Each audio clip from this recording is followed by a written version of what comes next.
বন্ধুরা, আজ আমি করব বেসনের লাড্ডু। তার জন্য 2 বাটি বেসন নিলাম। বেসনটা আমি চেলে নেব। বেসনটা এভাবে চেলে নিচ্ছি।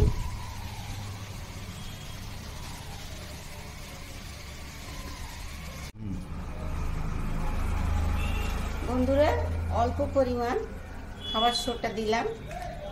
এবার আমি বেসনটা জল দিয়ে গুলে নেব। অল্প অল্প জল দিয়ে আমি এভাবে গুলে নেব।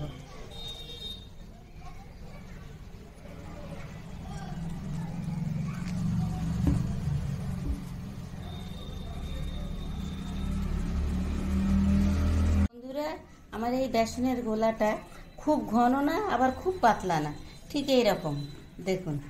এরকম কত সুন্দরভাবে মিশিয়ে নিয়েছি। এবার 5 মিনিটের জন্য আমি রেস্টে রেখে দেবো ঢাকা দিয়ে। বন্ধুরা, 5 মিনিট পর ফিরে এলাম।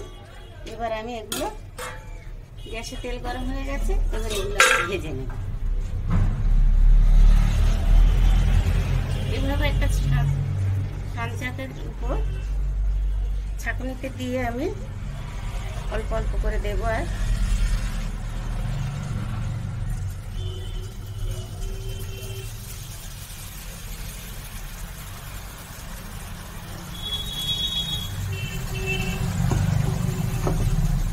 এইভাবে দিয়ে আমি ভেজে নেব। বন্ধুরা, আমার ভাজা কমপ্লিট হয়ে গেছে। এবার একটু এইগুলো এরকম হাত দিয়ে দিয়ে একটু ভেঙে ভেঙে গুঁড়ো করে নেব। দেখুন কেমন আওয়াজ হচ্ছে। এইভাবে হাত দিয়ে দিয়ে একটু গুঁড়ো করে নেব। 1 বাটি জল দিলাম, জলটা ফুটে উঠলো। এবার আমি চিনিটা দেব। আমি যেহেতু 2 বাটি বেসন নিয়েছি, আমি 1.5 বাটি মতো চিনি দিচ্ছি। আপনারা মিষ্টিটা যে যেমন খাবেন সে তেমন দিয়ে নেবেন। এটা এবার আমি জাল করে রস করে নেব। এভাবে নেড়ে নেড়ে চিনিটা রস করে নেব। বন্ধুরা, একটু সামান্য জাফরান ফুড কালার সামান্য দিলাম। অল্প গোলাপ জল দিচ্ছি, অল্প।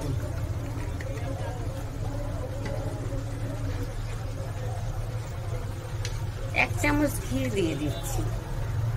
1 চামচ ঘি দিয়ে দিচ্ছি।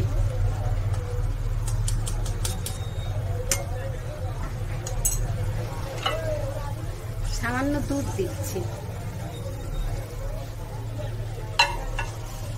এবার আমার এই শিরাটা যখন চটচট করে আসবে, একটু কমে এসে চটচট মতো করবে, তখন আমি এটা দিয়ে দেব। আমি এটা মিক্সারে একটু পেস্ট করে নিয়েছি। দেখুন আমার চিনাই শিরাটা রেডি হয়ে গেছে। চটচট ভাব, একটা চটচট ভাব এসে গেছে। এবার আমি এটা দিয়ে দেব।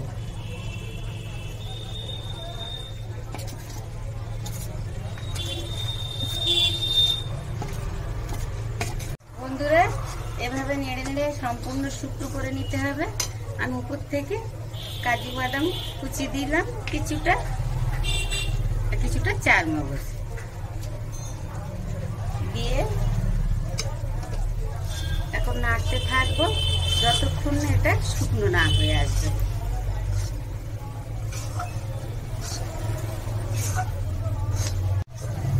বন্ধুরা, আমার লাড্ডু তৈরি কমপ্লিট। এবার একটা পাত্রে ঢেলে নেব।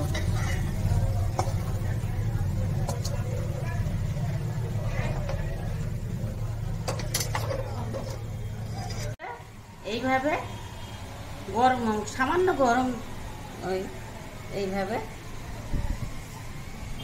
পরপর লাড্ডুগুলো তৈরি করে নেব। মাঝে মাঝে একটু জলে হাত ডুবিয়ে নেব, নিয়ে এইভাবে লাড্ডুগুলো তৈরি করে নেব। বন্ধুরা, আমার লাড্ডু তৈরি কমপ্লিট। এবার রেডি টু সার্ভ।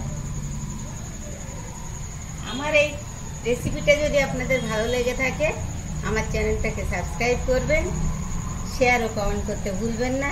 আজ আসি, আবার অন্য রেসিপি নিয়ে আপনাদের সামনে হাজির হব।